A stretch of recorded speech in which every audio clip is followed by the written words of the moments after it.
Hey everybody, this is Phoenix Down, and welcome back to Let's Play Chrono Trigger. In the last episode, we defeated Dalton and gained access to the Ocean Palace. And in today's episode, it's a race against time as we try to get to Queen Zeal before she can awaken Lavos with the Mammon Machine. So as you can tell, I changed up my party since last time and I brought in Luca and Frog, mainly for their elemental properties. There are enemies in this dungeon that are resistant to all but one element. And we want to have the main three elements covered. So Chrono's lightning, Luca's fire, and Frog is water. You can bring in Marley if you want, but Frog is good for physical attacks as well. And he does have some healing spells. So I think he's a better choice in this case. And since I do have Luca in the party, I think now's a good time to go and give her that speed tab that I got from Giga Gaia a couple episodes ago. We'll boost her speed stat by 1. So yeah, look at that. So now, because of their equipment setup, Frog and Luca are actually faster than Crono right now. And I decided to leave the gold stud on Crono because he's going to be casting spells and using text quite a bit in this dungeon. So alright, let's get going then. This is one of my favorite dungeons, if not the favorite dungeon of the entire game here. I love the atmosphere and the music. And speaking of which, we have some new enemies here. We have Scouters. Vegeta, what does the Scouter say about his power level?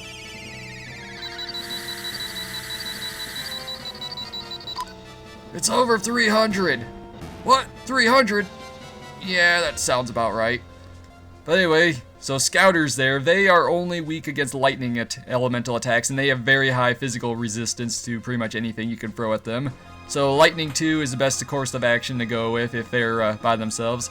That is a Rune Blade for Frog. It'll boost his magic stat by 4 points, but his current weapon does additional damage to magic enemies, so I think I'm just going to stick to his physical attacks for now. Yeah, so if you attack the Scouters with a different element than Lightning, they will absorb it, and they will counterattack with Lightning 2 on the whole party, so you want to avoid doing that. And the same is true of the other types of Scouts, as we're going to be seeing right here. We have Red Scouts. These guys are weak to fire. These guys are color-coded to their weaknesses. If you attack them with a different element, they will absorb it and then counterattack with fire too against the whole party. So don't do that. And there's also a Blue Scout that's later we'll find soon enough that will be weak to water and absorb everything else. Alright, we cleared those guys out. So let's go over this way. Hit this little switch here, and oh, we summon some monsters. We got Jin and Barghest. You want to defeat Barghest first because he has a barrier that shields the Jin and makes it so you can barely do more than single digits worth of damage on any attacks. So take out the Barghest. Hopefully the spin cut will be enough to finish the job. Alright, we took him out. Now you want to have a weak physical attack to break the shield. And then I'm going to have Frog follow that up with a Leap Slash to finish the job. Booyah! Nicely done. And he's got a weapon, I think it's the Pearl Edge, whatever it was we charmed on Mount Woe, to do like a 50% increase to damage on all magic-based enemies. Speaking of the Mountain of Woe, I need to address something that I said last time, and we have a new enemy, the Mage. This guy can lock out your text temporarily, so what I want to do is have Crono do Spin Cut on him first, and have Luca do Fire 2 against the Red Scouts. The Mage does have some powerful attacks based on like what the golems can do on their physical attack script. But anyway, back to the Mountain of Woe. I mentioned how to grind rubbles in that episode, and I gotta make some corrections. I said a few things that were kind of incorrect. Got an A on helm, I don't really care about that. But I mentioned that if you like left the screen and came back, the rubbles would respawn. That's not actually correct. I got that mixed up with something else. What you can do, however, is go to a save point and then defeat a rubble. Go back to the save point, save your game with your tech point increase, and then reset the game, and then reboot it and everything, restart it up. And the enemies will respawn then, so you can grind rubbles doing that.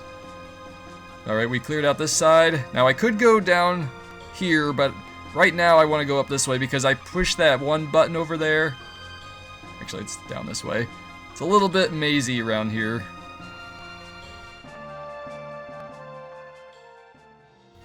So alright, let's go up this way. And we have ourselves a new enemy here. We have the Blue Scouts. Completing the Trinity. I want to have Frog do Water 2 against these guys. Just summon a water wave. Frog used Surf, and it was super effective. We're making some pretty good experience in tech points here. Yeah, so Chrono leveled up. Now let's go up this way. Alright, Frog gained a level, and by pushing that button we created a floor platform in a lower area of this area. That's nice. Now what I meant to say is that there are a couple rooms lower than this chamber that have been opened up because of the those switches I was pressing in the Jin and Bargist rooms. Anyway, that Star Sword, I believe that's a new weapon for Crono. Nice boost to his attack power. The Aeon Blade didn't have any special properties, so you may as well just go with the stronger in this case. So alright, we cleared those guys out. Now let's go straight down this way. And head down here. Let me get this chest first. We have a Shockwave, a new weapon for Luca. So nice boost to her attack power, and has a random chance of inflicting chaos on enemies, so I'll take that, definitely. Alright, now let's continue down. Now, if I did not push that little switch in that Jin and Bargist room, this platform would not be here, and I wouldn't be able to go down this way. But before I do that, I want to take the outskirts of this area, kind of get a feel of the situation here. And if you walk here, there is a secret path to this treasure chest with a demon hit. This is a weapon for Frog, much better than the Rune Blade, because it does double damage on all magic-based enemies. Very useful for this dungeon. Boosting his magic stat is good too, but I think he's going to be doing more physical attacks unless there's a blue scouter involved. So let's go back the way we came. And deal with these guys.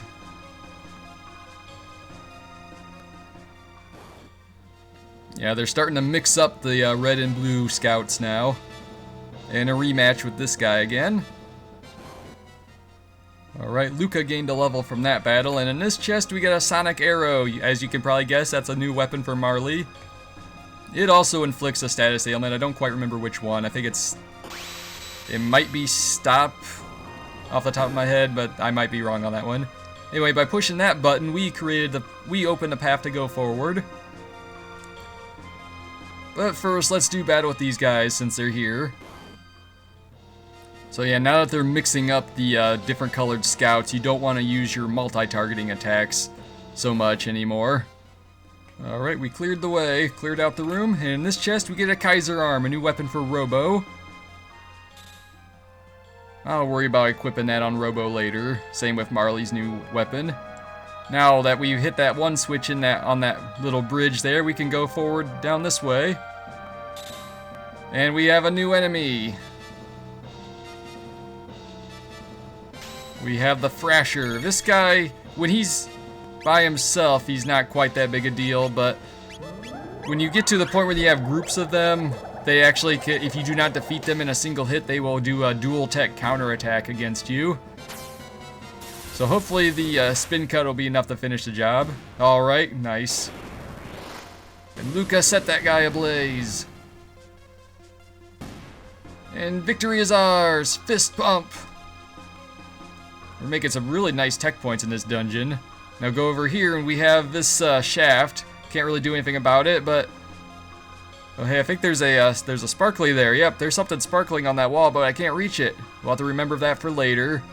If you really care about it anyway. So let's continue onwards. Oh boy. Alright, we gained some levels and some techs. Chrono and Frog both leveled up and they both learned new techs. Chrono learned his ultimate tech, the Luminaire. Ultimate damage on all enemies. We'll be showcasing that very soon. And Frog learned Cure 2. A full HP restoration on a single target, or at least close enough. If it were Marley, with Marley's magic stat, it'd be a full restoration. But it's definitely his most powerful healing spell. He has only one more tech to learn, the Frog Squash. We'll get to that when we get to it. But alright, let's continue on. Now we have these Thrashers on this staircase. You can try to avoid them, but I figured I may as well just clear them all out. and use this opportunity to demonstrate the Luminaire. So alright, ultimate destructive power. Unleash the Spirit Bomb. Nice. That actually came pretty close to not finishing him off, actually, so gonna need to boost up Chrono's magic stat just a little bit more. But yeah, look at that. Awesome, it's his most powerful attack. And we have ourselves a new enemy, the Lasher. Now we want to make sure to, well, I guess I'll just use Luminaire again, but if you fail to defeat the Lasher when there's more than one of them on screen with any kind of attack, they will counterattack against that character with X-Strike. And they are weaker against magic-based attacks than the Thrashers are. They have better defense. So basically the Thrashers are more defensive-oriented, and the Lashers are more powerful, or they're more powerful physically. By the way, I think those fireballs actually do minor damage to your characters. And there's an Omnicrone summoning new monsters. Alright, and Luca learned a new tech from that battle. She learned the Mega Bomb. And she also learned a dual tech with Frog. The Line Bomb, so it basically combines that new attack with his Leap Slash. It's pretty good. I don't use it very often. Oh hey, it's Masa. The ancient red rock has been passed down through the ages. From it, a magic pendant and a knife were made. Must be talking about the Dreamstone there. We embody Melchior's dreams, sealed within the knife. So apparently Masa and Mune are connected to the ruby knife that Melchior gave us last time. Now hurry if you plan to confront the queen. We're counting on you. And then Masa disappears, and whoa, everything's shaking again. Ah, I can feel it. The pulse of eternal life. Dark force, wild energy. Ah. The prophet's definitely concerned there, and ominous red glowing is usually a bad sign. Maybe we should consider stopping. The Mama Machine! Your Majesty, it's too dangerous! Ah, crap. Mother? Don't stop, Shala. We're almost there. Immortality will be ours. Zeal will have the glory it deserves. Too long have I waited. Yeah, the queen is definitely cracked.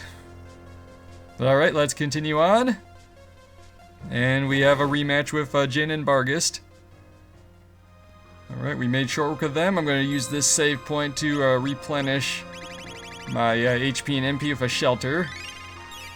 Pretty much max out my characters there. So now we go down here, and we found ourselves an elevator. Alright, Frog gained a level, and now it's time for an elevator ride. Filled with battles. So I'm going to open this battle up with a well-placed Luminaire. And then I'm just gonna have Frog go after the Jin, and Luca, you just do whatever. So yeah, if you fail to defeat the Thrashers, and there's more than one of them on the screen, they will counterattack with a Twister attack that does like damage against wind elemental damage on all party members.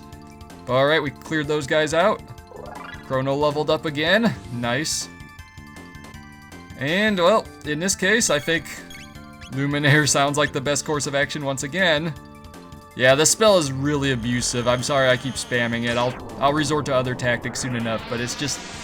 the newness just hasn't worn off yet. It's got that new tech smell still on it. I don't know if that's a thing or not, but it is now. So, alright, we cleared those guys out. And, crap. Now we got a whole bunch of scouts. 2 of each kind. So we want to make sure to go after the appropriate elemental kinds with each character. Alright, Luca, you set that guy on fire. So yeah, you definitely don't want to resort to the multi-targeting spells at this point, because each individual one will counterattack with the level 2 spell that they are weak to if you do not kill them. Alright, let's water him, lightning there, and fire on the red one. Make short work of these guys.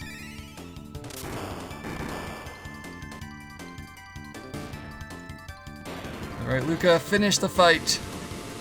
Yeah, this is the last battle of this elevator trip. It's these 3 battles. They're set. You can't avoid them. I figured I'd just show them off just so you guys could see the whole thing. It's better than that than just cutting to each thing. It's alright if we go through this door. And we're in the final stretch of the Ocean Palace, but if you go back, you can actually take the elevator back up.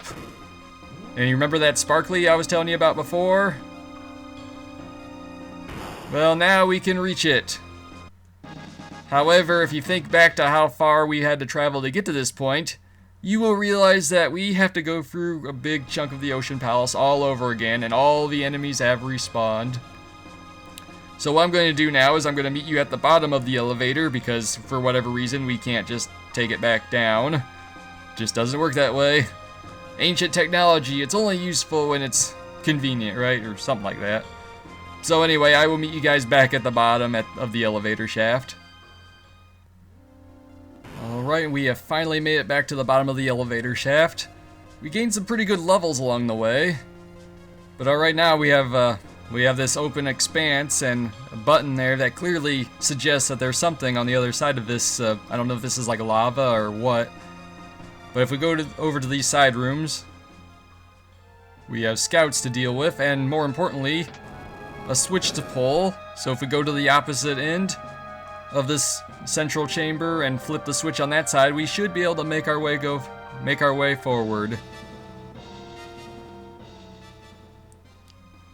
So alright, let's flip the switch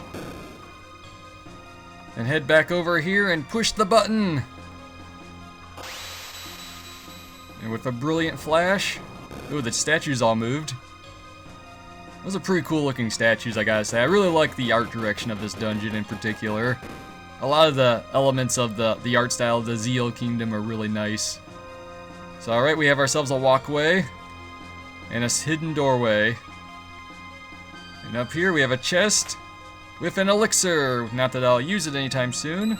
So now what I'm going to do is I'm going to use a shelter on the party here. And I'm actually going to change up my party just a little bit. I'm actually going to put Luca back on the bench at this point and bring in Ayla, because I would like to have her do some charming. And she needs to do a little bit of healing. She didn't recover from last time. So we'll just use a couple tonics. Give her an ether, even though I don't think I need full MP from her. So now that my party is set, let's go on forward. And it's Dalton again. You made it this far. Maybe I underestimated you. But this is the end. They will take care of you. Wait, who's they? Come, Golem Twins! Wait, what? Golem Twin powers, activate! And crap. Now there's 2 of those ugly things. So I'm basically going to repeat the strategy from before. I'm going to be alternating their elemental properties by